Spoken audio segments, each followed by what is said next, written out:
Regarding the robbery incident, I have a question. Your father involved in the robbery? My father? Yes, he is. Is he at home now? Yes, he's here. Would you like to speak with him? The police officer appeared puzzled by my tone momentarily before responding, Yes, please. I led the police officer into the house. My father is right here. When the officer saw my father, he was visibly taken aback. Let me take you back a few months. My name is Joseph McCann, Sr. I recently secured a job at a major corporation. While I should feel relieved, there's still one thing I'm uncertain about. Whether I should take over my father's business. He's the president of a local factory. As a child, I once dreamed of inheriting that factory and following in his footsteps. However, during my rebellious phase, I started feeling ashamed of him, always in work clothes, covered in grease. Even as I grew older, that feeling lingered in my heart. Through part-time jobs and growing up, I've come to respect my father's dedication, bearing the responsibility for many employees and their families. Yet I couldn't shake the idea that being an office worker in a suit might seem more appealing. While shopping with my father one day, we were unexpectedly called from behind. Austin. Both my father and I turned around to see a man who appeared to be about the same age as my father. Duncan. It's been ages. This Duncan, dressed in a sharp suit, seemed to be a high school classmate of my father's. He mentioned he was on sales calls for a well-known corporation. So, you took over the family business? Duncan asked my father. Yes, that's right. Still keeping it going, that small local factory, my father replied. Managing a place like that with just a high school diploma. Quite a step down, isn't it? Duncan's words caught me off guard. That local factory was founded by my grandfather, and my father took over as the second generation. I knew he stepped into it right after high school, but I never expected a classmate to mock it, my father reflected quietly. Did you manage to grow your father's local factory? Weren't you planning to take over and make it big back in high school? Duncan's smile remained fixed as he prodded my father. Well, no. Unfortunately, I didn't have the business acumen. That dream never materialized, my father admitted. Ah, that's so like you. Skilled with your hands but not so sharp in the head. But hey, at least you didn't run it into the ground, right? Duncan chuckled heartily, patting my father's shoulder. I've got to get back to work. See you at the next reunion. With that he departed. My father, visibly unsettled by the encounter, muttered, Shall we continue? And began walking away. Tourism shopping. In that moment, I couldn't help feeling that my father's work, casually belittled without any defense from me, was being mocked. The decision between taking over his company or pursuing a position at a prestigious corporation now heavily leaned towards the latter. A few weeks later, my father's reunion took place. By coincidence, it was held at the restaurant where I worked part-time. The day was bustling, and initially, I managed to avoid serving the table where my father's reunion was seated. I thought myself fortunate. But eventually, the moment arrived. Bringing drinks to my father's gathering felt a bit awkward, but it was my duty. Our restaurant featured private booths exclusively. As I peeked into the spacious room designated for my father's group, he greeted me warmly near the entrance, saying, Oh, Joseph. Is he your son? A nearby woman inquired. My dad introduced me as his son, prompting me to politely respond, Oh, nice to meet you. My father is in your care. As I placed the drinks on the table, I endured the inebriated classmates' remarks about how much I resembled my father or how serious I seemed, then made a hasty exit. From across the room, Duncan spotted us and called out, Joseph, wasn't it? We just spoke the other day. Are you still planning to take over Austin's local factory? When Duncan drunkenly questioned me, I responded with a mix of disdain and honesty, No, I'm still weighing my options. Duncan then loudly advised, Don't bother with it. Austin's company is nothing special. Joseph should aim for a position like mine instead of taking over that small-time business. He launched into a self-congratulatory tale of his career, but something felt amiss. He had claimed to be in sales during our last encounter, yet now he boasted about heading the accounting department. I sensed a discrepancy but chose to stay silent, wary of causing a scene. However, my father, influenced by alcohol, couldn't hold his tongue. We just saw each other recently. Did you switch departments so soon? It's only been a few weeks. Quite a rapid promotion, eh? Sales didn't suit you. His words silenced Duncan, who stuttered in response. Yes, that's right. Sales wasn't my thing. I moved up to head the accounting department right after the switch. That's odd. I heard your company merged with a global enterprise, and the accounting functions moved overseas, didn't they? My father's observation revealed that Duncan's touted company had indeed merged into a global corporation. Others seemed aware of this but had refrained from commenting, leading to laughter at my father's remark. Hey Duncan, how's it going? Head of accounting at that merged company, right?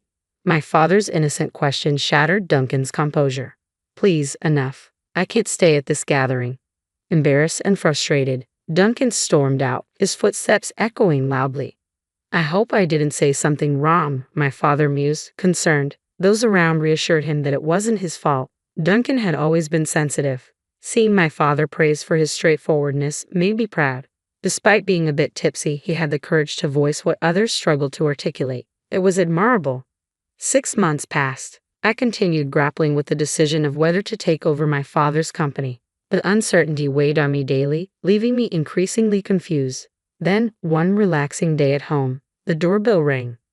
Since my mother wasn't home, I answered it. Yes. Hello, Mr. McCann, right? The visitor was a uniformed police officer. Startled, I replied nervously, yes, that's right, as worry crept in about what might be wrong. The officer said, I have some questions for your father regarding a robbery. Robbery? My father, I repeated, shocked. Yes, he's at home. Should I call him? Yes, he's here. Would you like to see him? My tone left the police officer momentarily puzzled, but he responded, yes, please. I pointed to this photograph on the altar. Here's my father, I explained. He passed away in a traffic accident. Oh, I'm sorry for your loss, the police officer said sympathetically. I asked him, who accused my father of robbery? I can't disclose that information. I apologize for the intrusion today. After expressing his regrets several times, the police officer departed. Who could have accused my father of robbery? I was frustrated, but soon found out. A few days later, I was at my father's local factory, now taking over since his passing. My mother had been helping out, but at over 50 years old and having limited experience with my father's work, it felt inadequate. It was up to me now. That's when Duncan burst in, demanding, Austin, come out. Give back what you stole. The factory's noise drowned out his words, but Duncan's voice cut through clearly, startling me. I wasn't the only one taken aback. The other workers paused in surprise as I addressed Duncan. My father isn't here. Then he's at home. Call him here. I've been robbed and I'm in trouble. Among the workers, I heard someone murmur, robbed the boss. Duncan, arms crossed, remained resolute, angrily insisting, bring out Aston. I confronted him. My father wouldn't steal from anyone. Are you sure there isn't a misunderstanding? No, it was Aston. He must have been jealous of my job at a big company and took my wallet. Fortunately, I didn't have it on me, but it's unacceptable that he robbed me. The police are useless, so I came here myself. Let me talk to Aston. Oh, when did this robbery supposedly happen? About 2 weeks ago, Duncan replied hesitantly, sparking murmurs among the workers. He seemed taken aback by their reaction. When I pressed him, it really was 2 weeks ago. Duncan's temper flared at my persistence. He shouted, what's the matter with you? Why do you keep questioning me? I already told you it was 2 weeks ago. I and Elite came all the way to this small, greasy local factory. Let me see Austin now. Duncan's outburst ignited a surge of heat in my chest. Enduring his disdain for my father's work and his employees at their workplace was tough enough, but accusing my deceased father of robbery was unbearable. He passed away in a traffic accident a month ago, so he can't be here, I informed Duncan. His face registered surprise. What? I pressed on. How could my father, who died a month ago, commit robbery? Are you sure you were actually robbed? I had learned at a recent class reunion that Duncan was prone to lying. Moreover, classmates revealed that Duncan had harbored a pointless rivalry with my father since their school days, fueled by unrequited affection from a girl who admired my father. I could have forgiven Duncan for trying to implicate my father in a crime based on such a petty rivalry. So, are you suggesting he committed robbery just before he died? Just as I was about to confront Duncan, who persisted in his accusations, a voice from another direction shouted, the boss would never do such a thing. He's a very serious person. That's right. The reason we're always short-staffed is because the boss teaches us skills and encourages us to be independent.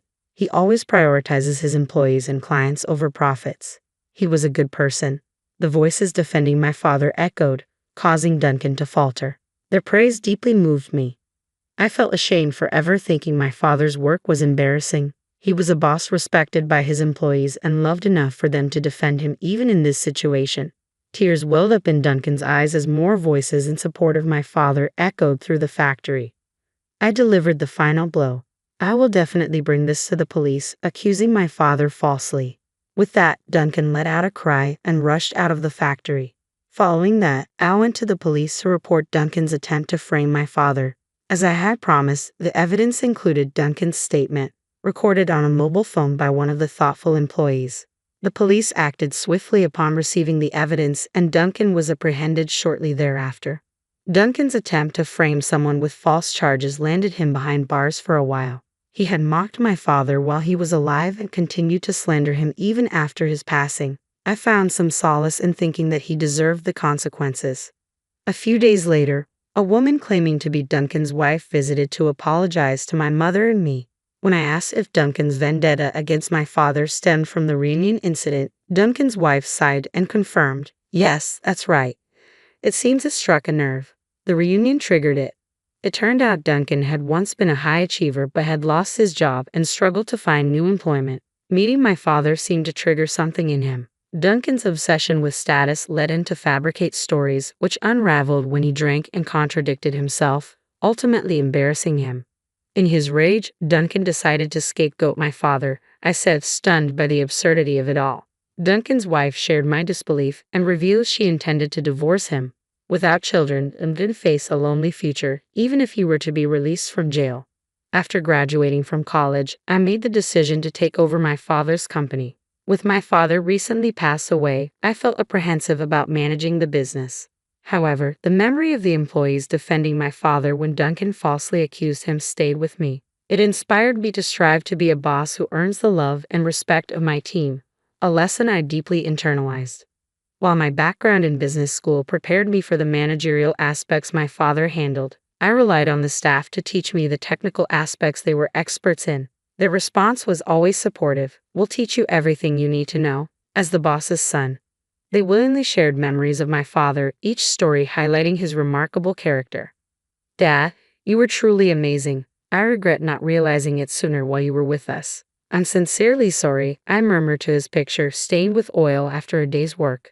I felt ashamed of ever considering his work uncool. These days were a testament to his dedication and hard work. "I'll strive to become a boss like you, Dad. I'll work tirelessly to make your dream a reality." I spoke to his picture, feeling as though my father was smiling back at me.